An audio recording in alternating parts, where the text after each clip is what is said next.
பாரதி காதலியே கண்ணம்மா கண்ணம்மா தீராத காதல் நீ. என்னப்பா அன்பு, திடீர்னு எங்களை கூப்பிட்டுருக்க? ஆமா அங்கிள், ஒரு முக்கியமான விஷயத்த பத்தி உங்ககிட்ட பேசலாம் தான். உள்ள வாங்க அங்கிள். இல்ல அன்பு, அவசரமா வெளியே போக வேண்டிய வேலை இருக்கு. 2 பேரும் கிளம்பி போலான்னு இருக்கும்போது தான் உன்கிட்ட இருந்து போன் வந்தது. முக்கியமான விஷயம் வேற அங்கிள்னு சொன்னியா, அதான் என்னை எதுன்னு கேட்டுட்டு போலான்னு உடனே வந்துட்டேன். என்ன அன்பு? என்ன அவங்கள கூப்பிட்டுருக்க? என்கிட்ட வர அரசாங்களையும் ஆண்டியும் கூப்பிட்டுருக்கேன். ஒரு முக்கியமான விஷயத்த பத்தி பேசணும்னு சொன்னா. ஆமா தாத்தா, உங்ககிட்டயும் ஈவினிங் தான் சொல்லலான்னு பார்த்தேன். ஆனா நம்ம ஃபேமிலியில எல்லார்கிட்டயும் சொல்றதுக்கு முன்ன உங்ககிட்ட ஒரு வார்த்தை கேட்டுக்கிறது நல்லது தானே. அப்படி என்னப்பா முக்கியமான காரியம்? அங்கிள், நான் சுத்தி வளைச்சு பேச விரும்பல. உங்களுக்கே தெரியும், இசை சாம வேண்டான்னு வேற கல்யாணத்தை பண்ணிட்டு போயிட்டா. நீங்க 2 பேரும் நினைச்சிருந்தா அதுக்கப்புறம் கூட இந்த குடும்பத்துக்கு மேல உங்களால கோவத்தை காமிச்சிருக்க முடியும். ஆனா ஆண்டியா இருக்கட்டும், அங்கிள் நீங்களா இருக்கட்டும், இசை சாம வேண்டான்னு சொன்னதுக்கும் இந்த குடும்பத்துக்கும் எந்த சம்மந்தமும் இல்லைன்னு எங்க எல்லார் கூடயும் நல்லபடியா தான் பேசிட்டு இருக்கீங்க. இன்னும் சொல்ல போனா எங்க குடும்பத்துல ஏதாவது ஒரு நல்ல காரியம் நடந்தாலும் நீங்க 2 பேரும் முன்ன வந்து நின்று நடத்தி வைக்கிறீங்க. சரிப்பா, அதெல்லாம் இருக்கட்டும். அன்பு, நீ சுத்தி வளைச்சு பேசுறத பார்த்தா சாமுக்கு ஏதாவது பிரச்சனையா? சேச்சா, அதெல்லாம் இல்ல ஆண்டி. கொஞ்ச நாளாவே அங்கிள் என் மனசு எனக்கு கூட பிறந்த இனியாவை பத்தி நான் யோசிக்காம நான் பாட்டுக்கு ஸ்ருதியை கல்யாணம் பண்ணிக்க போறேனேன்னு ஒரு குற்ற உணர்ச்சியாவே இருந்து. இப்ப கல்யாணம் வேற நின்னுட்டு, கல்யாணம் நின்னதுக்கு அப்புறம் இனியாவை பத்தி நான் யோசிக்காம என் வாழ்க்கையை பத்தி யோசிச்சதுனாலதான் ஸ்ருதி விஷயத்துல இவ்வளவு பிரச்சனை நடந்திருக்குமோன்னு நான் யோசிச்சுட்டு இருக்கேன். சரிப்பா, அதுக்கு எங்களை கூப்பிட்டு வச்சு பேசுறதுக்கு என்ன சம்பந்தம்? இல்ல அங்கிள், நான் பண்ணது எவ்வளவு பெரிய முட்டாள்தானோன்னு இப்பதான் புரிஞ்சுக்கிட்டேன். சோ இனியாக்கு ஒரு நல்ல லைஃபை பார்த்து அமைச்சு கொடுக்கறது என்னோட பொறுப்பு தானே அங்கிள். கண்டிப்பா அன்பு, ஏன்னா இனியா வேற உன் பொறுப்புல இருக்காளே. இன்னொன்னு, ஆண்டியும் என்கிட்ட ஒரு தடவை புலம்பிட்டே இருந்தாங்க. சாம்க்கு நல்ல நல்ல பொண்ணெல்லாம் பார்த்ததுக்கு அப்புறமும் சாம்க்கு யாரையும் பிடிக்கல, கல்யாண பேச்சை எடுத்தாலே அன்னைக்கு வீட்டுக்கு வர மாட்டேங்கிறான் அப்படின்னு. ஆமா அன்பு, அது உண்மைதான். கல்யாண பேச்சு எடுத்தாலே பைக் எடுத்துக்கிட்டு எங்கேயாவது போயிடுறான். வீட்டுக்கு கூட அன்னைக்கு வர மாட்டேங்கிறான். நாங்களும் சரி, அவனுக்கு ரொம்ப வயசு இல்லைல, இனியா உனக்கு எல்லாருக்கும் ஒரே வயசு தான், அதனாலதான் அவனை ரொம்ப கம்பல் பண்ணல. மத்தபடி எனக்கு ஆசைதான் அன்பு. எங்களுக்கும் வயசாயிட்டே போகுது, ஒத்த பிள்ளை வேற. அவனுக்குன்னு கல்யாணம் ஆகி பொண்டாட்டி பிள்ளைங்கன்னு சந்தோஷமா இருந்தாதானே நாங்களும் சந்தோஷமா இருக்க முடியும். நீ சொல்றதும் கரெக்ட் தான்மா. நமக்கு ஒரு வயசு ஆயிட்டா பிள்ளைங்க வாழ்க்கையில செட்டில் ஆயிடணும். அப்படி இல்லையா அதுவே நமக்கு ஒரு பாரமாவே ஆயிரும். சாம பத்தியும் பேசுறா, இனியாவை பத்தியும் பேசுறா. அங்கிள், உங்களுக்கு இனியாவை பிடிக்குமா? அன்பு, சாம் எங்களுக்கு எந்த அளவுக்கு முக்கியமோ அதே அளவு நீயே முக்கியம். ஆமா, நீ எந்த அளவுக்கு முக்கியமோ அதே அளவு எங்களுக்கு இனியாவும் முக்கியம்தான். சாம் நாங்க பெத்த பையனா? இனியாவும் நீயும் நாங்க பெறாத பிள்ளைங்க. அதே மாதிரிதான் அருணா இருக்கட்டும், இசை கூட என் பொண்ணு மாதிரிதான். ரொம்ப தேங்க்ஸ் அங்கிள். இசை உங்க பையனே வேண்டான்னு தூக்கி போட்டதுக்கு அப்புறம் கூட இசை மேல உங்களுக்கு ஒரு வெறுப்பு வராம இருக்கு பாத்தீங்களா? அதுதான் உங்கள் பெரிய மனுஷன் சொல்றது. நீ அங்க சுத்தி இங்க சுத்தி எங்க வர போறேன்னு தெரியாத எனக்கு. இப்ப சொல்ல அன்பு, நீ என்னமோ ஒண்ணு நினைச்சிருக்க, அத சொல்றதுக்காக தான் எங்களை கூப்பிட்டுருக்க. அங்கிள், எனக்கு இனியாக்கு வரப்போற மாப்பிள எங்க 2 பேரையும் புரிஞ்சுக்கிட்ட மாதிரியும் இருக்கணும். இன்னொன்னு, இனியாவை கண்ணுக்குள்ள வச்சு பாத்துக்கிட்ட மாதிரியும் இருக்கணும். நீ என்ன சொல்ல வர அன்பு? இதை பத்தி நான் சாம் கிட்ட ஆல்ரெடி பேசிட்டேன். சாம்க்கு இனியாக்கும் கல்யாணம் பண்ணி வைக்கலாம் நான் நினைக்கிறேன் அங்கிள். என்ன அன்பு, திருட்டு பண்ணி இப்படி ஒரு குண்டை தூக்கி போடுறா? ஏன்டி, இனியாவை உங்களுக்கு பிடிக்காதா? இனியாவும் எனக்கு ஒரு பொண்ணு மாதிரி தான். எத்தனையோ நாள் நானே யோசிச்சிருக்கேன், இனியா மாதிரி எனக்கு ஒரு பொண்ணு இருந்துச்சுன்னா வீடே கலகலப்பா இருக்கும். எல்லாரையும் புரிஞ்சுக்கிட்டு அனுசரிச்சு நடக்கிறது ரொம்ப கஷ்டம். அப்படி ஒரு பொண்ணு வீட்டுக்கு இருந்ததுன்னா வீடே வெளிச்சமா இருந்த மாதிரி. இனியாவை பிடிக்கலன்னு எங்களுக்கு சொல்றதுக்கு ஒரு காரணம் கூட இல்ல. அது மட்டும் இல்லாம அன்பு, எங்களுக்கு அப்புறம் சாமோட வாழ்க்கையை பத்தி ஒன்னால மட்டும்தான் அக்கறையா யோசிக்க முடியும். அதனால பெரியவருக்கு அப்புறம் இவருக்கு உன் ஃபேமிலியில எல்லாருக்கும் பிடிச்சிருந்துன்னா இனியாவை என் வீட்டுக்கு மருமகள் ஆக்குறதுல எனக்கும் சந்தோஷம்தான். ரொம்ப தேங்க்ஸ் ஆண்டி. என்ன அங்கிள், நீங்க எதுவுமே பேச மாட்டேங்கிறீங்க?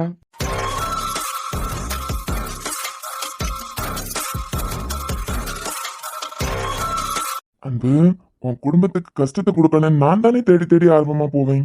என்ன இன்னைக்கு உன் குடும்பத்துக்கு கஷ்டத்தை தரனான்னு நீயா தேடி வந்திருக்க? அதுவும் உன் உயிருக்கு உயிரான இனியாவ என் வீட்டுக்கு பலி கொடுக்க நினைச்சிருக்கியேப்பா. நீ எடுத்திருக்க முடிவு எவ்வளவு பெரிய சந்தோஷமான விஷயம் தெரியுமா? உன் தங்கச்சி வாழ்க்கையும் நீ உயிருக்கு உயிரா நினைச்சிட்டு இருக்க உன் இனியா வாழ்க்கையும் உனக்கே தெரியாம நீ கடலுக்குள்ள தள்ள பாக்குற. இனிமே அதுல எப்படி மீன் பிடிக்கணும்னு நான் பாத்துக்கிறேன்.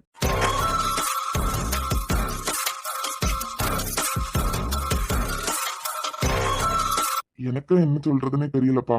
ஏன்னா எத்தனையோ தடவை இந்த வீட்டுக்கு நான் வந்திருக்கேன், போயிருக்கேன். இந்த வீட்டுல எனக்கு ரொம்ப பிடிச்சவங்க உன் அத்தை பிரியா தான். அத்தையா? அது வந்துப்பா, ரொம்ப பொறுப்பான ஒரு குடும்ப பொண்ணு.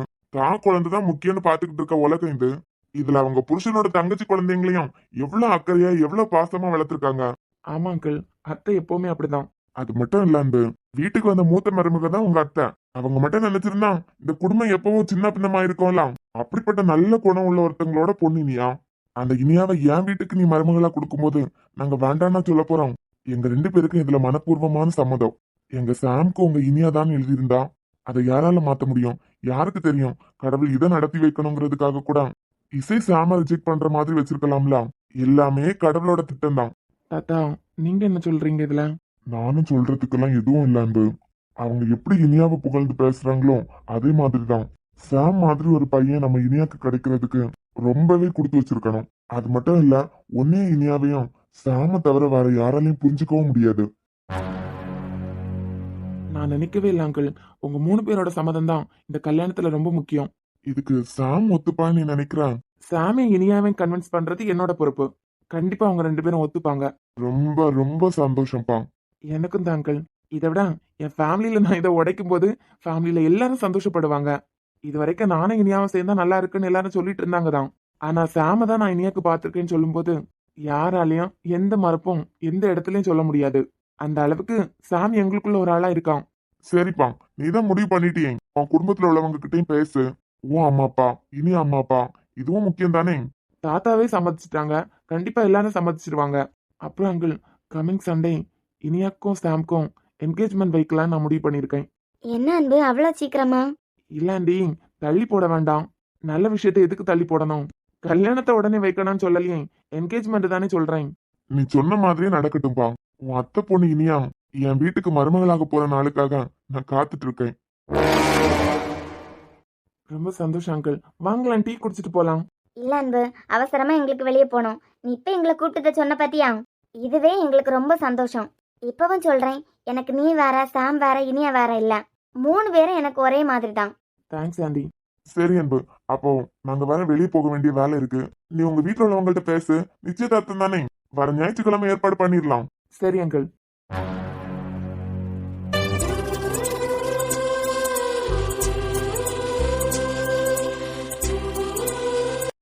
ஸோ நம்ம டாக்டர் ஆகணுங்கிற ஏக்கம் மது மனசுல இன்னும் இருக்கு.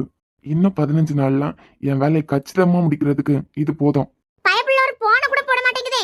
வீட்டுல வயசான ஒரு கிழவியும் தாய்க்காரியும் இருப்பா. தானே 2-3 தடவை போன போட்டு நல்லா இருக்குதுல. வேலையெல்லாம் முடிஞ்சான்னு ஒரு வார்த்தை கேட்கப்படாதா? அதுக்கு வீட்டுக்கு வரதுக்கு விருப்பம் இருக்காது. ஏன்னா நேரமா ஹாஸ்பிட்டல்னு கிடந்துரும். வயசான காலத்துல பேர பிள்ளைகளை பாத்துக்கிட்டு இருக்காம இனிமே என்ன பண்றதாக்கும்? இருக்குன்னு அரைச்சிட்டே இருக்குது. ஓடு ஓடு, மவளாதான் இருக்கும். இதுக்குதான் சொல்லியது, பொம்பளை பிள்ளைலாம் கிட்டே போட்டு வளர்த்த நானு. இது ஹாஸ்பிட்டல் படிப்புன்னு சொல்லிவிட்டு வெளியே விட்டா இப்படிதான் இருக்கும். அதுகளுக்கு வீட்டுக்கு வரதுக்கு விருப்பம் இருக்குமா? அந்த ஆளு ஃப்ரெண்ட்ஸ் சொல்லிவிட்டு அங்கேயும் இங்கேயுமா சுத்திக்கிட்டு கிடக்குது. கிறிஸ்துமஸ் புது வருஷம்னாவது வீட்டுல இருக்கட்டாமா? சத்தம் போடாதுங்க. சொல்லு மித்ரன். அம்மா, பாட்டி நல்லா இருக்காங்களா? ஆமா கண்ணா, நல்லா இருக்காங்க. மித்ரா ஃபோன் பண்ணாலாமா? ஆமா கண்ணா, ஃபோன் பண்ணான். கள்ள பிள்ளை, இந்த கிறிஸ்மஸ் நியூ இயருக்காவது லீவ்ல வரலாமா? வேணேன்னு அம்மா ஃப்ரெண்ட்ஸ் கூட வெளியெல்லாம் போக வேண்டி இருக்கு அப்படின்னு வீட்டு பக்கமே வரல. பாட்டி தான் கொந்தளிச்சுட்டு கிடக்காங்க. அது தெரிஞ்சது தானேம்மா. பாட்டியெல்லாம் பாட்டியோட வாயை கண்ட்ரோல் பண்ண முடியாது. எனக்கு மித்ரா ஃபோன் பண்ணியிருந்தாமா. 2 நாள் தாண்டி வீட்டுக்கு வருவாளாம். அதுக்கப்புறம் 10 நாள் லீவ் போட்டிருக்கா போல. அப்படியா? கள்ள பிள்ளை என்கிட்ட ஒரு வார்த்தை சொல்லல, அண்ணன்கிட்ட மட்டும் எல்லாத்தையும் சொல்லிடுவா. அப்புறம் மித்ரன், மது எப்படி இருக்கா? அப்புறம் மதோட குழந்தை விட்டா இவ்வளவு ஆர்த்தி எடுத்து மருமகளா கொண்டு வந்துருவா போல இருக்கேன். நல்லா இருக்காமா. அப்புறம் அம்மா, ஒரு குட் நியூஸ். எனக்கு மது கூட பேசினதுல ஒரு விஷயம் தெளிவா புரிஞ்சுது. இன்னமும் அவளுக்கு அந்த ஏக்கம் இருக்கு. நம்ம இவ்ளோ படிச்சோம், இவ்ளோ கஷ்டப்பட்டு நம்மளால டாக்டர் ஆக முடியலையே. நம்ம ஆசைப்பட்டு எம்பிபிஎஸ் முடிச்சிட்டோம். ஆனா அதுக்கப்புறம் நம்மளால படிக்கவும் முடியல, டாக்டர் ஆக முடியலைங்கிற கனவு இருக்கு. இருந்தாலும் மித்ரன், அதை அவ வெளியே கொண்டு வரதுக்கு அவ முயற்சிக்கணும்ல. அம்மா, நான் உங்ககிட்ட ஒரு விஷயம் கேட்கலாமா? தாராளமா கேளு மித்ரன். எனக்கு அவசரமா ஒரு 50 lakhs தேவைப்படுது. அப்படியா? சரி மித்ரன், நாளைக்கு உனக்கு காசு கையில வந்து சேர்ற மாதிரி நான் ஏற்பாடு பண்றேன். இல்லம்மா, அதெல்லாம் வேண்டாம். ஹாஸ்பிட்டல்ல இருந்தே எடுத்துடலாம். நீங்க அரேஞ்ச் பண்ணணும்னு இல்ல. இல்ல மித்ரன், 1 லட்சம் 2 லட்சம்னா எடுத்துருவேன். 50 லட்சம் எல்லாம் அதான் ஒரே நாள்ல எடுக்கவும் முடியாது. இவ்ளோ பணம் உடனடியா தேவைன்னா நீ ஊருக்கு வர மாதிரி இருக்குமே. இல்லம்மா, ஹாஸ்பிட்டல்ல அமௌண்ட் இருக்கு. அது நாளைக்கே என் கையில வந்து சேர்ந்துரும். ஆனா அதுக்கு முன்ன உங்ககிட்ட நான் சொல்லணும்ல. மித்ரன், அது உன் ஹாஸ்பிட்டல். நீ 50 லட்சம் அண்ணா எவ்வளவு வேணாலும் எடுத்துக்கலாம். இதெல்லாம் என்கிட்ட கணக்கு கொடுக்கணுமா? 50 லட்சத்துக்கு என்ன வகை இவனுக்கு தேவைன்னு தெரியலையே. எங்கேயாவது காரை கண்டு மோதி இருப்பானோ?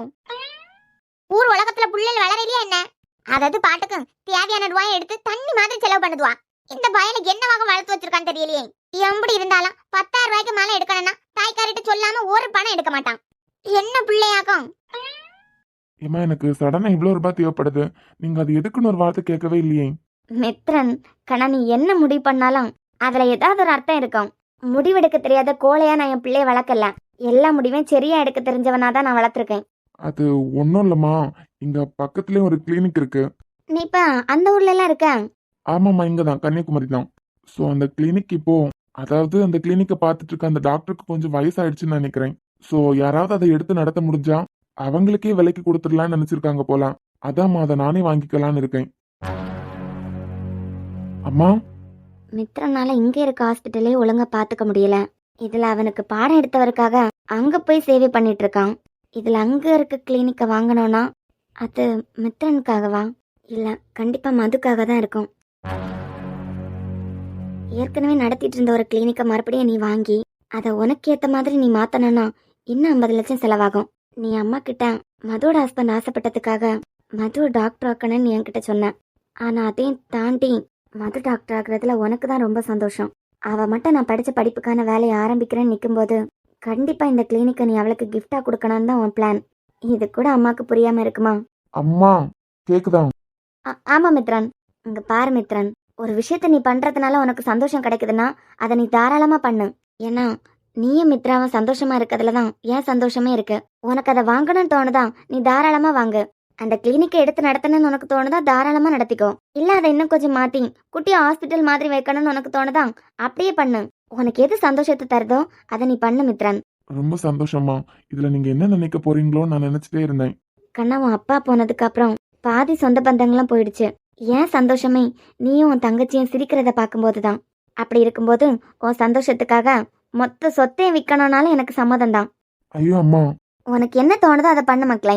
ரொம்ப தேங்க்ஸ்மா. சரிம்மா, அப்போ இங்க எல்லாத்தையும் முடிச்சிட்டு நான் உங்களை கூப்பிடுறேன். சரி கண்ணா. என்னடா பாடி கார்டு மாதிரி 2 பேரும் 2 பக்கமா நிக்கிறீங்க? அது இருக்கட்டும்டா. அம்மாட்ட என்ன பேசிட்டு இருந்த? அம்மாட்ட பேசிட்டு இருந்தேன். டேய், உனக்கு என்னடா? இப்ப எதுக்கு அந்த கிளினிக்க நீ விலைக்கு வாங்க போற? உன்னால அங்க இருக்க ஹாஸ்பிட்டலே பாத்துக்க முடியல. அவ்வளவு பிஸியா இருக்க நீ எதுக்கு ஒரு கிளினிக்க வாங்க ரெடியா இருக்க? அது இந்த ஊர்ல இந்த கிளினிக்னா ரொம்ப ஃபேமஸ் தானே. ஓ, அதுக்காக இந்த கிளினிக்க நீ இப்ப விலைக்கு வாங்குற? ஏன், உனக்கு இதுல பொறாமையா என்ன? ஆமா, நீ வாங்குறது உனக்காக பத்தியா? ஆமா. மித்ரன், கண்ணா பின்னான்னு போய் சொல்லாத. ஒரு பொய்ய மறைக்கிறதுக்காக இன்னொரு பொய்ய எடுத்து விடாத. நீ சொன்ன பொய்ய அம்மா கூட நம்பி இருக்க மாட்டாங்க. எப்பவாவது தேவைப்படன்னா வாங்குறேன். அதுல எனக்கு ஒரு சந்தோஷம். இதுல உனக்கு என்ன பிரச்சனை? எப்பா சாமி, எனக்கெல்லாம் ஒன்னும் இல்ல. ஆனா அவ பிடிவாதம் பிடிச்சிட்டு இருக்கும்போது ஒருத்தங்களுக்கு ட்ரீட்மெண்ட் பண்ண உன்னால அவளை மாத்த முடியுமா? அதுவே உன்னால என்ன முடியல. இதுல அதுக்குள்ள இந்த கிளினிக் வாங்குறதெல்லாம் தேவையா? எப்போ இதே மாதிரி வாய்ப்பா கிடைக்காது சரண். ஒருவேளை அந்த கிளினிக் எனக்கு கிடைக்காதுன்னு நீ பேசுறியா? சென்னையில டாக்டர் மித்ரன்னா எவ்வளவு பெரிய ஆளுன்னு எல்லாருக்கும் தெரியும். அவ்வளவு பெரிய ஒருத்தன் இந்த கிளினிக்க வாங்குறான்னா அந்த கிளினிக்ல இருக்க டாக்டருக்கே ஷாக்கா தான் இருக்கான். கண்டிப்பா உனக்கு கொடுத்துருவாங்க. அப்புறம் என்ன? அப்புறம் என்னன்னா, நீ எதுக்கு அவளுக்காக இவ்வளவு பண்ணணும்னு கேக்குறேன். உன் வேலை என்ன? அவ டாக்டர் ஆகணும், அவ்வளவுதான். அவ மறுபடியும் டாக்டர் ஆகணுங்கிறது இனியனோட கனவு. ஆனா அவ அதையும் தாண்டி பெருசா சாதிக்கணுங்கிறது என்னோட கனவு. இதுல அவளோட கனவே நான் நிறைவேற்றி வைப்பேன். என்னோட கனவு நடக்கும். மித்ரன், உனக்கான பொருள் இல்ல மித்ரன். அது அவளுக்கு கல்யாணம் ஆகி குழந்தை இருக்கு. அந்த பொண்ணுக்காக நீ இவ்ளோ பண்றது, ஐ மீன் நாங்க என்ன சொல்ல வரோம்னா, நீ இவ்ளோ பண்றதுல உன் மனசுல என்ன இருக்குன்னு எங்களுக்கு புரியுது. புரியுதுலாம்? புரிஞ்ச வரைக்கும் சந்தோஷம். கிளம்புறியா? டேய், இங்க பாரு சரண், உங்களை பொறுத்த வரைக்கும் காதல்னா என்ன? 2 பேரும் சேராம போயிட்டாங்களா, அதோட ஒரு வெறுப்பை காட்டிட்டு நீ யாரோ நான் யாரோங்கிற மாதிரி போகணும். ஆனா என்ன பொறுத்த வரைக்கும் மது எனக்குள்ள ஒருத்தி. ஏன் சந்தோஷத்துக்காக நான் என்ன வேணாலும் பண்ணுவேன் தானே. அதே மாதிரி எனக்குள்ள ஒருத்தி அவ இருக்கும்போது அவ சந்தோஷத்துக்காக நானும் என்ன வேணாலும் பண்ணலாம். நீ சொன்னியே ஒரு ஆளுக்கு அவளை ட்ரீட்மெண்ட் பார்க்க வச்சிருப்பாக்கலாம் அப்படின்னு. நான் இங்க வரும்போது யார் கூடயும் ஒழுங்கா முகம் கொடுத்து கூட பேச மாட்டான். இவ்வளோ ஏன் அவ சிரிச்சு கூட நான் பார்த்ததில்ல. ஆனா இப்போ அவளுக்குள்ள நிறைய மாற்றம் இருக்கு. இவ்வளவு ஏன் இனியன் இருந்திருந்தா நம்ம கனவெல்லாம் நம்ம அடைஞ்சிருப்போன்னு ஒரு ஏக்கம் இருக்கு. நீ வேணா பாரு சரண், நாம இங்க போறதுக்கு 15 நாள் இருக்கு. இந்த 15 நாளுக்குள்ள அவ லட்சியத்தை தேடி நான் ஓட வைக்கிறேன். இதுக்கு எனக்கு 15 நாள்லாம் தேவைப்படாது. 2 நாள் போதும். அதையும் பாக்குறோம். என்ன அன்பு, குடும்பத்தோட எல்லாரையும் கூட்டி வச்சுட்டு கொஞ்ச நேரமா வேடிக்கை பார்த்துட்டே நிக்கிறேன். என்ன ஏதுன்னு சொல்ல வேண்டியது தானே? ஆமா மாமா, ஒரு முக்கியமான விஷயத்தை பத்தி பேசலாம் தான் உங்க எல்லாரையும் கூப்பிட்டு வச்சிருக்கேன். அருணும் ஏஞ்சலும் இல்லையா? அன்பு அருண் ஏஞ்சலுக்கு என்னமோ உடம்பு சரியில்லைன்னு ஆஸ்பத்திரி கூட்டு போயிருக்கான். ஓ அப்படியா, சரி அத்தா. அன்பு, அம்மா உனக்கு பிடிச்ச மாதிரி சமையல் எல்லாம் செஞ்சு வச்சிருக்காங்க. நீ போய் சாப்பிட்டு போ. நான் பேச வேண்டியதை பேசிட்டு அதுக்கப்புறமா சாப்பிட்டுக்கிறேன். இவன் எனக்கு ஒரே நாளில யார மாப்பிள்ளைய பார்த்திருக்கான்னு தெரியலையே. ஒருவேளை பாட்டெல்லாம் பாடி அவனை கடுப்பேத்துறதுனால என்னை தள்ளி போ வைக்கிறதுக்காக இப்படி பண்ணானோ? என்ன மக்களே, மொத்த குடும்பத்தையும் கூட்டி வச்சுட்டு நீ அமைதியா வேடிக்கை பார்த்துட்டு இருக்க? அதானே எங்களெல்லாம் பார்த்தா வேலை வெட்டி இல்லாதவங்கள மாதிரியே தெரியுது. மாமா, நான் சுத்தி வளைச்செல்லாம் பேசலாம், டைரக்டாவே சொல்றேன். இனியாக்கு நான் மாப்பிள்ள பார்த்துட்டேன். இனியாக்கு நீ மாப்பிள்ள பாத்துட்டியா? திடுத்துப்புன்னு இனியாக்கு நீ மாப்பிள்ள பாத்துட்டேனா என்ன அர்த்தம்? இனியாவை நல்லா பாத்துக்கிற மாதிரி ஒரு நல்ல மாப்பிள்ளைய நான் பார்த்திருக்கேன் மாமா. நல்ல மாப்பிள்ளையா? என்ன அன்பு, பெரியவங்க நாங்க இத்தனை பேர் இருக்கோம், எங்க எல்லார்கிட்டயும் ஒரு வார்த்தை கேட்காம நீ பாட்டுக்கு ஒரு முடிவு எடுத்திருக்கானா? அதுக்கு என்ன அர்த்தம்? நான் இனியாக்கு பார்த்து வச்சிருக்க மாப்பிள்ளைய எனக்கு பிடிச்சிருக்கு. தாத்தாட்ட சொல்லிட்டேன், தாத்தாக்கும் பிடிச்சிருக்கு. இனியாக்கு பார்த்து வச்ச மாப்பிள்ளையோட அம்மா அப்பாட்ட பேசிட்டு அவங்களுக்கும் இனியாவை பிடிச்சிருக்கு. இனியாக்கும் பிடிக்கணும்ல. இனியாக்கிட்டே நான் பேசிட்டேன் மாமா. இப்போ இனியா பதில் சொல்லுவா. மொத இனியாக்கு யார மாப்பிள்ளைய பார்த்து வச்சிருக்க நீ? ஏன் மாமா, என் பொண்ணுக்கு எனக்கு மாப்பிள்ளை பார்க்க தெரியும், நீ யாருன்னு யோசிக்கிறீங்களா? ஐயோ அன்பு, அப்படியெல்லாம் நான் எப்பவாவது நினைப்பேனா? ஒரே நாள்ல இனியாக்கு நல்ல மாப்பிள்ளை பார்த்துட்டேன்னு சொல்றேன். இனியா வாழ்க்கை சந்தோஷமா இருக்கணும்னு பெத்தவங்க எங்களே மாதிரி உன் அம்மா அப்பா உனக்கு எல்லாருக்கும் எதிர்பார்ப்பு இருக்கலாம். ஒரே நாளில எனக்கு நீ யார மாப்பிள்ளைய பார்த்து வச்சிருக்க நான் தெரிஞ்சுக்கலாமா? கண்டிப்பா. இனியாக்கு நான் பார்த்து வச்சிருக்க மாப்பிள்ளை வேற யாரும் இல்ல, சாம் தான். சாமா அன்பு? ஆமா மாமா, சாம் தான். நான் சாமோட அம்மா அப்பாட்டையும் பேசிட்டேன். அவங்களுக்கு இனியா அவங்க வீட்டுக்கு மருமகளா போறதுல ரொம்ப சந்தோஷம். தாத்தாக்கும் ரொம்ப பிடிச்சிருக்கு. எங்களுக்கு ரொம்ப சந்தோஷம் தான்ப்பா. யாரையும் நீ கொண்டு வந்து நிப்பாட்ட போறேன்னு நினைச்சேன். ஆனா சாம் உங்களுக்கு ஏற்கனவே தெரிஞ்சவன். உனக்கு தான் நாங்க இனியாவை கட்டி வைக்கணும்னு ஆசைப்பட்டோம். அது நடக்கல. எனக்கு சாம தனிப்பட்ட முறையில எனக்கும் அவன் ஒரு பையன் மாதிரி தான். ஆனா இதுல நம்ம எல்லாரோட சம்மதத்தையும் விட சாம் இனியா சம்மதம் ரொம்ப முக்கியம். சாம்க்கு இனியாக்கு இந்த கல்யாணத்துல சம்மதம்னா எங்களுக்கு இந்த கல்யாணம் ரொம்ப சந்தோஷம் தான். ஏன்னா சாம நான் இன்னொரு பையனை தான் பாக்குறேன். ஏனியா, தாத்தாக்கும் சம்மதம், உனக்கும் சந்தோஷம் தானே?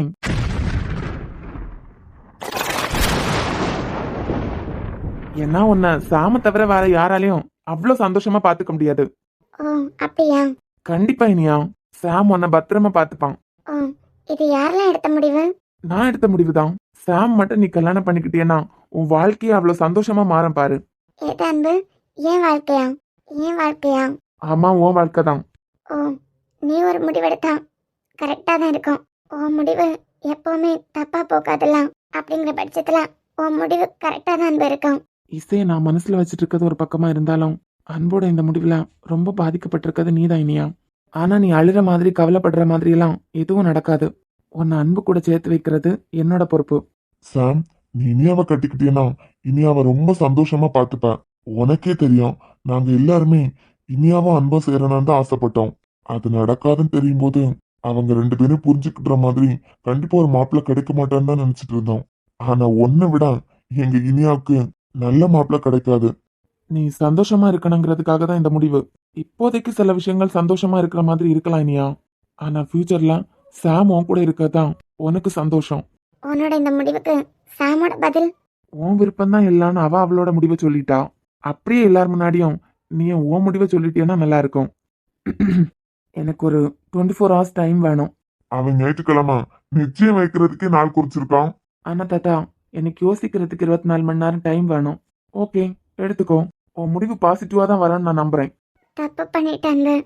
உன் வாழ்க்கைக்கு எது நல்லதோ அதை சரியா பண்ணியிருக்கேன்.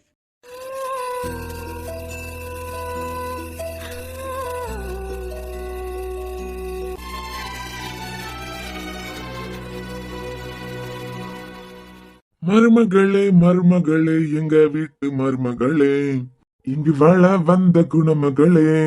இந்த ஆளுக்கு வேற வேலையே இல்ல. வாரத்துக்கு ஒரு தடவையாவது நமக்கு ஃபோன் பண்ணி நம்மள கடுப்பேத்தட்டா இந்த ஆளுக்கு தூக்கம் வராது போல இருக்கேன். என்னம்மா ரொம்ப பிஸியா இருக்க போல? இல்ல அங்கிள், உங்க போனுக்காக தான் காத்துட்டு இருந்தேன். காலையில விடிஞ்சது கோழி கூதோ என்னமோ. வாரத்துக்கு ஒரு தடவையாவது என்ன கடுப்பேத்துறதுக்காக நீங்க போன் பண்ணுவீங்களே, இந்த வாரம் தான் என்ன போனை காணலையே நினைச்சிட்டே இருந்தேன். இதான் கூப்பிட்டுட்டீங்களே. அப்புறம் இசை, உன்கிட்ட ஒரு முக்கியமான தகவல் சொல்லலான்னு போன் பண்ணேன். என்ன?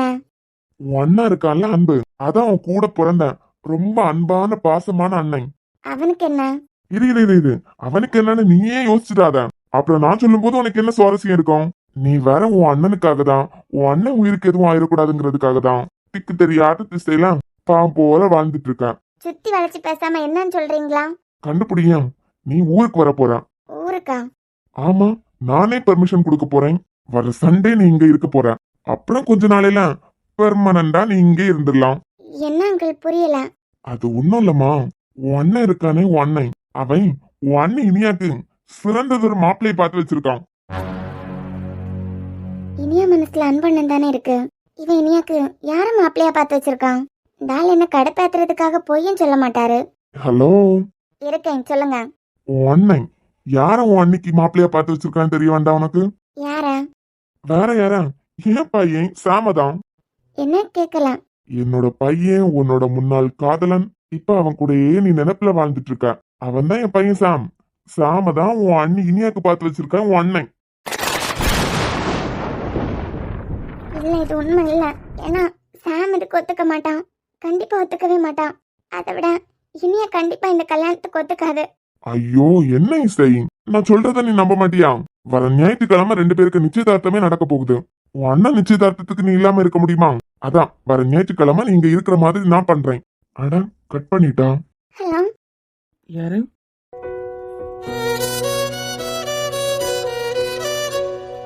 ஹலோ, யாரு? யாரா? சோ என் நம்பரை கூட டெலீட் பண்ணிட்டியா சாம்? ஏய் இசை, சாரிம்மா, வேற ஏதோ டென்ஷன்ல இருந்துட்டேன்.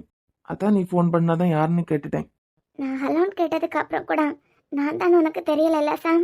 அதான் இசை, நான் வேற டென்ஷன்ல இருந்தேன்னு சொல்றேன்ல. கவனிக்கலமா, ஏதோ ஃபோன் வந்துச்சு, அட்டன் பண்ணிட்டேன்.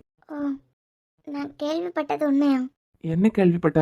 உனக்கும் இனியாக்கும் அண்ணா கல்யாணம் பண்ணி வைக்க போறதா பேசியிருக்காங்களே.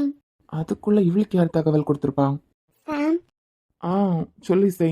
நீதான் சாம் சொல்லணும். அண்ணா உனக்கும் இனியாக்கும் கல்யாணம் பண்ணி வைக்கிறதுக்கு பேசி வச்சிருக்கான். அப்புறம் வர ஞாயிற்றுக்கிழமை வர உங்களுக்கு என்கேஜ்மெண்ட்னு கேள்விப்பட்டேன், உண்மையா? ஆமா, இனியா சொன்னாளா? இல்ல, வித்யா சொன்னான். வித்யாக்கு எப்படி தெரியும்? இத பத்தி தான் பேசும்போது வித்யா வீட்ல இல்லையே. என்ன சொல்ல போனா அவ என்ன காலேஜ்ல இருந்தே வீட்டுக்கு வரல. அவ காலேஜ்ல இருந்து வரலதான். ஆனா அன்பண்ணா இதை பத்தி என்னமோ பேசிட்டு இருந்ததை கேட்டிருப்பா போல. நான் கேள்விப்பட்டது உண்மையா சாம்? ஆமா, உன் அண்ணன் இனியாக்கு எனக்கு கல்யாணம் பண்ணி வைக்கிறதுக்கு முடிவெடுத்திருக்கான். சரி, நீ என்ன பதில் சொன்ன? நான் என்ன பதில் சொன்னேன்னா, அது சரி, உன் ஹஸ்பண்ட் இல்லையா வீட்ல? அதை விடு சாம், நீ சொல்லு. நீ அண்ணனுக்கு என்ன பதில் சொன்ன? இனியா அண்ணன் கிட்ட என்ன பதில் சொன்னா? இனியா மனசுல அண்ணன் தானே இருக்கான். அப்படியா? அதை பத்திலாம் எனக்கு தெரியலையே இசை. ஆனா 2 வீட்லயும் உன் அண்ணா பேசியிருக்கான். 2 வீட்ல உள்ளவங்களுக்கும் பிடிச்சிருக்கு. சோ நீங்க 2 பேருமோ ஓகே சொல்லிட்டீங்களா? இவ இதுக்கு இவ்வளோ டென்ஷன் ஆகுறா? ஏன் இசை, உன் ஹஸ்பண்ட் வீட்ல இல்லையா? அவர் ஆபீஸ் போயிருக்காரு. ஓ, சரி சரி. நான் கேட்ட கேள்விக்கு இன்னும் உங்ககிட்ட இருந்து பதில் வரல சாம்.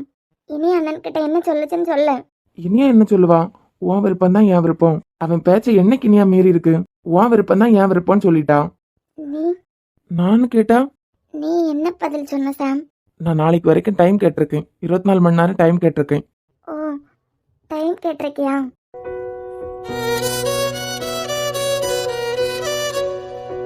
ஏன் சாம், 24 hours தாண்டி நீ என்ன பதில் சொல்ல போற? நான் என்ன பதில் சொல்ல போறேங்கிறது முக்கியம் இல்லை இசை. ஆனா என்னால உன்னை மறக்க முடியாது. உன் நினைவு மட்டுமே எனக்கு. என்ன? நீ என்ன பதில் சொல்ல போற? இன்னும் நான் முடிவெடுக்கல. இனியாவை கட்டிக்க நீ சம்மதிக்க போறியா? பாசிட்டிவா பதில் சொல்ல போறியா இல்ல நெகட்டிவா சொல்ல போறியா? தெரியல இசை, நான் அதை பத்தி தான் யோசிச்சுட்டு இருக்கேன். நான் அப்புறமா கூப்பிடவா? ம், வரே வா. என்னம்மா, கட் பண்ணிட்டு அப்படியே நீயே போன் பண்ற? அங்கிள், நான் நாளைக்கு ஊருக்கு வர மாதிரி ஏதாவது எனக்கு ஹெல்ப் பண்ணுங்களேன். கேட்கல. அங்கிள், நான் நாளைக்கு ஊருக்கு வர மாதிரி எனக்கு ஹெல்ப் பண்றீங்களா? அட, கேட்கலையேம்மா. அழுக சத்தம் கொஞ்சம் கம்மியா தான் கேக்குது. இன்னும் சத்தமா கேளாம். ப்ளீஸ் அங்கிள், நான் நாளைக்கு இந்தியா வர மாதிரி எனக்கு ஹெல்ப் பண்ணுங்களேன். நான் ஒரே ஒரு தடவை சாம பார்க்கணும். அப்படிங்கிறான். இவ்வளவு கெஞ்சுறான். எப்படியும் உன் காதலன் சாரி உன் முன்னாள் காதலனால அவன் ஃப்ரெண்டு பேச்சு தட்ட முடியாது. எப்படியும் உன் அத்தை பொண்ணு கழுத்துல தாலி கட்டுறதுக்கு உன் முன்னாள் காதலன் ஒத்துக்க தான் போறான். அந்த கண்கொள்ளா காட்சியை பாக்குறதுக்கு நானே ஆர்வமா தான் இருக்கேன். நீ இல்லாமலாம் யூஆர் ஆல்வேஸ் வெல்கம். நாளைக்கே நீ இந்தியா வர மாதிரி நானே உனக்கு உதவி பண்றேன். அது மட்டும் இல்ல இசை, என் பையன் சாம்க்கும் இனியாக்க நடக்க போற கல்யாணத்தை நீ தான் முன்ன நின்று நடத்தி வைக்க போற. அதுக்கப்புறம் அவங்க ஒன்னா வாழ போறாங்க. அப்பெல்லாம் நீ எங்க அமெரிக்கால இருந்து என்ன கிளிக்க போற. அதனால பெர்மனண்டா உன் காதலன் அப்புறம் இனியா 2 பேரும் ஒன்னா வாழ்றதா கண்குளிர நீ பார்க்க வேண்டாம். இவ்வளவு நாளும் எப்படியும் என் பையன் வேற யாரையும் கல்யாணம் பண்ணிக்க மாட்டான் அப்படிங்கிற ஒரு சந்தோஷத்துல இருந்திருப்ப. இப்போ உன் அண்ணனே அதை குழி தோண்டி புதைச்சிட்டான். சரி, இவ்வளவு தூரத்துக்கு நம்ம பழகி இருக்கோம். நீ ஊருக்கு வர்றதுக்கு நானே உதவி செய்யறேன். நாளைக்கு நீ ஊருக்கு வரலாம். அப்புறம் நீ என் பையன் கிட்ட மாட்டின மாதிரி, அதாவது என் கிட்ட மாட்டின மாதிரி இப்போ இனியா. ஆனா இசை, நான் ரொம்ப கெட்டவன்லாம் இல்ல. உனக்கு என் பையனுக்கு நடக்க இருந்த கல்யாணத்தை நிப்பாட்டின மாதிரி எல்லாம் என் பையனுக்கு இனியாக்க நடக்க போற கல்யாணத்தை நான் நிப்பாட்ட போறதில்ல. என்னடா பிரியா வளர்த்த பசங்க என்னைய அன்பையுமே பழி வாங்க துடிச்சிட்டு இருக்க மனுஷன் பிரியாவோட பொண்ணு இனியாவை விட்டு வைக்க போறானா அப்படின்னு தானே யோசிக்கிறேன். ஒரு வகையில பார்த்தா அவ லக்கி தான். ஏன்னா அவ இந்த வீட்டுக்கு வந்ததுக்கு அப்புறம் உன் காதலன் எப்படி ஆனாலும் அவகிட்ட நல்ல புருஷனாதான் நடந்துப்பான். மாமியாரா நல்ல மாமியாரா தான் நடந்துக்க போறாங்க. ஆனா மாமனார் கொடுமை எப்படி இருக்கான்னு அவளுக்கு தெரியாதே. அதை நான் காட்டுறேன். தப்பு பண்றீங்க அங்கிள். என் வாழ்க்கையில நடந்தது மட்டும் அண்ணனுக்கோ சாம்க்கோ தெரிஞ்சதுன்னா இதெல்லாம் இப்படிங்கிறதுக்குள்ள தலைக்கீழா மாறும். அது மாறி என்னமா, அதுக்கப்புறம் உன் அண்ணன் உயிரோட இருக்கணும்ல.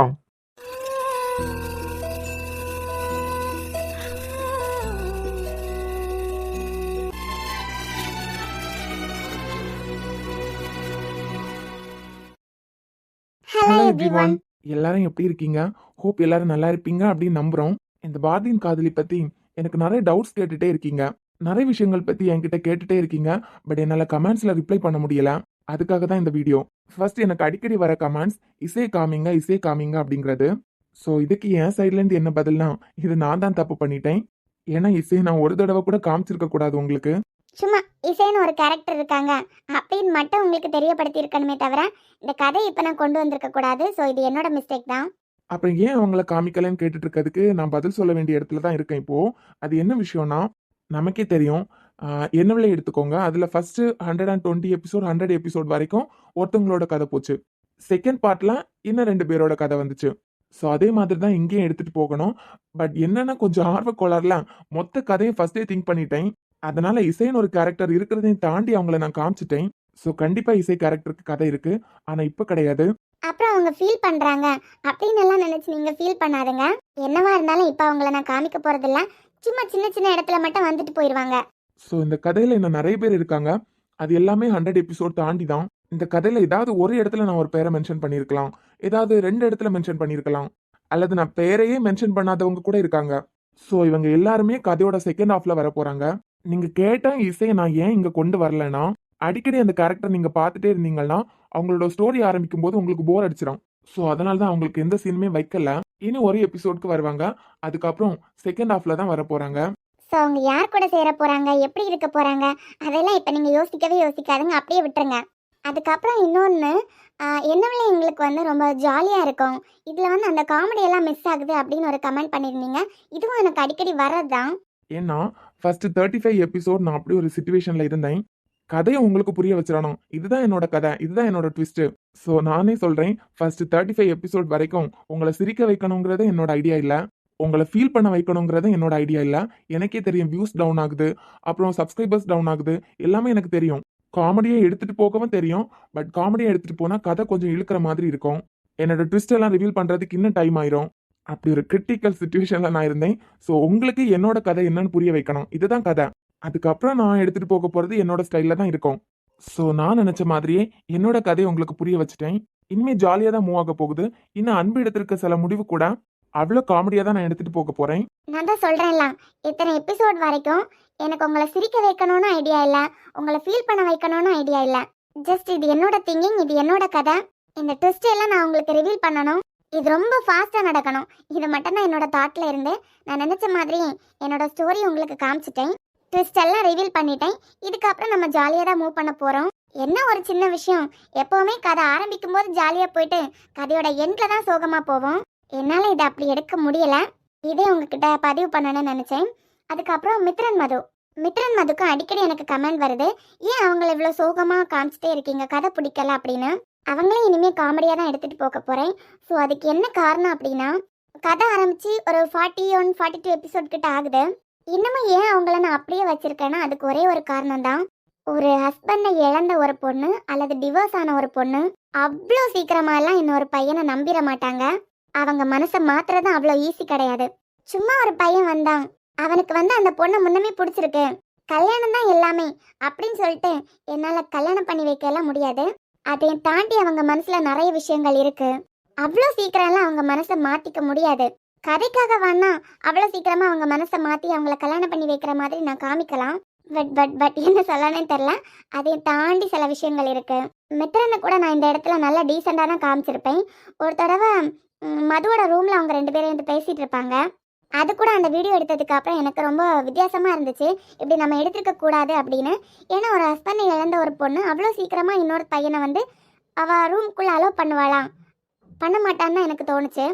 ஸோ அந்த மாதிரி சீன் கூட இனிமேல் வைக்கக்கூடாது அப்படின்னு நான் மைண்டில் ஃபிக்ஸ் பண்ணிட்டேன். பட் சோகமாக இல்லாமல் காமெடியாக எடுத்துகிட்டு போக நான் பார்க்குறேன். அவ்வளோதாங்க, நிறைய பேசுறதுக்கெல்லாம் டைம் இல்லை. என்னோட கதை இதுதான் அப்படின்னு உங்களுக்கு ரொம்ப ஃபாஸ்ட்டாக குயிக்காக உங்களுக்கு காமிக்கணுங்கிறதுக்காக மட்டும்தான் காமெடி எல்லாம் அவாய்ட் பண்ணிட்டு ஸ்கிரிப்டை கூட எழுத மாட்டேன். ஏன்னா ஸ்கிரிப்ட் எழுதினா மட்டும்தான் காமெடி வரும், டயலாக்ஸ் எல்லாம் பெட்டராக இருக்கும். கதை இதுதான் உங்களுக்கு காமிக்கணுங்கிறதுக்காக அவ்வளோ குயிக்காக நான் எடுத்துகிட்டு போயிட்டேன். ஸோ நான் நினச்ச மாதிரியே 40 எபிசோடில் அன்பு என்ன முடிவெடுக்க போகிறாங்கிற அளவுக்கு நான் வந்துட்டேன். இவ்வளோத்தையும் ரொம்ப குயிக்காக காமிக்கணும்னு நான் நினச்சேன். அந்த அளவை நான் ரீச் பண்ணிட்டேன். இதுக்கப்புறம் நம்ம என்ன விலை மாதிரி இதுலேயும் ஜாலியாக தான் போக போகுது. இந்த 3 விஷயத்தையும் உங்கள் கூட ஷேர் பண்ணணும்னு நினச்சேன், ஷேர் பண்ணிட்டேன். ஓகேங்க, பாய்.